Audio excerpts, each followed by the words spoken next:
So let's talk about a huge challenge facing pretty much anyone working with AI today. Your technology is global. It doesn't care about borders. But the rulebook? Well, that's a whole different story. It's a messy patchwork of laws different in every single country. In this explainer, we're going to break down a strategic guide for managing that chaos. And let's be really clear about something. Getting this right isn't just about avoiding fines. It's about building a massive competitive advantage. So let's just put the core problem right here on the table. Your AI models, your data pipelines, they flow seamlessly across the entire planet. But what about your governance, your risk management? It just slams into a wall at every border, right? And that huge gap between your tech's reality and your company's rules, that's where fortunes are either won or lost. To make sense of all this, here's our game plan. First, we'll dive into the global challenge itself. Then I'll introduce a really powerful framework for success. After that, we'll get practical and talk about turning that plan into action, look at how to sidestep common pitfalls, and then wrap up with the key strategic takeaways you can use right away. So let's jump in.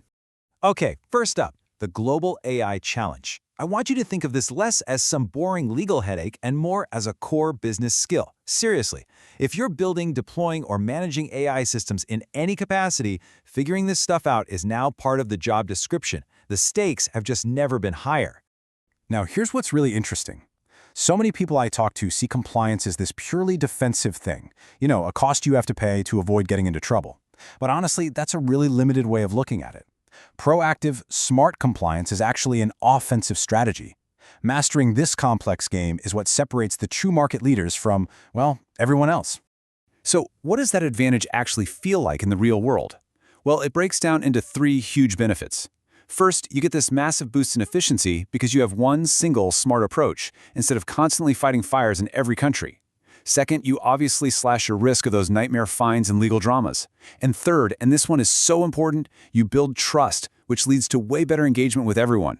When your customers, your partners, your investors, when they all see you've got your act together, the entire business just runs smoother. Okay, so we all agree the stakes are high. But how do you actually do this? How do you bring some order to all this chaos? Let's move on and look at a simple but incredibly powerful framework. It's built on just 3 pillars. Think of this as your mental map for the entire journey. And here they are, the 3 pillars: strategy and planning, implementation and execution, and finally, measurement and optimization. It's really a continuous loop. You plan your work, you work your plan, and then you use the data from what happened to make the plan even smarter for the next round. Let's break down each one. First up, strategy and planning. This is all about laying a solid foundation. It means you're asking the hard questions before you write a single line of code or hire anyone. What are we really trying to do here? What does the global rulebook actually look like for our specific AI tool? And what's the smartest, most direct path to get there that also helps our main business goals? Next up, we move to implementation and execution. This is where the rubber meets the road. Look, a brilliant strategy is just a nice-looking slide deck if you don't have disciplined execution. This phase is all about the nitty-gritty, picking the right tools, putting the right team in place, being smart with your resources, and just having a relentless focus on quality. And the final pillar, and honestly, the one I see teams skip the most, is measurement and optimization. Compliance isn't a one-and-done project. You can't just set it and forget it. It's a living, breathing process. You have to set up clear metrics so you actually know if you're winning, you have to track your progress, and you have to use that data to constantly get better. This is how you build a system that actually lasts. All right, now that we have our 3-pillar framework, let's get even more tactical. How do we actually apply this stuff in the real world, where things are messy? This next section is basically your playbook. It's packed with a checklist and best practices from organizations that are absolutely nailing it in this space.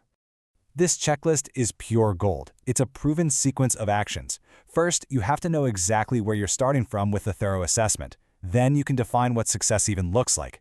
Get your stakeholders involved from day one. And please, don't try to boil the ocean. Do this in manageable phases. And crucially, build up the skills on your own team. And then just continuously monitor what's happening and tweak your approach. These 4 principles really get to the heart of the mindset of successful organizations. They always start with strategy, so they don't waste time and money. Every single thing they do is focused on delivering measurable value. They invest in their people and their processes to build skills that last.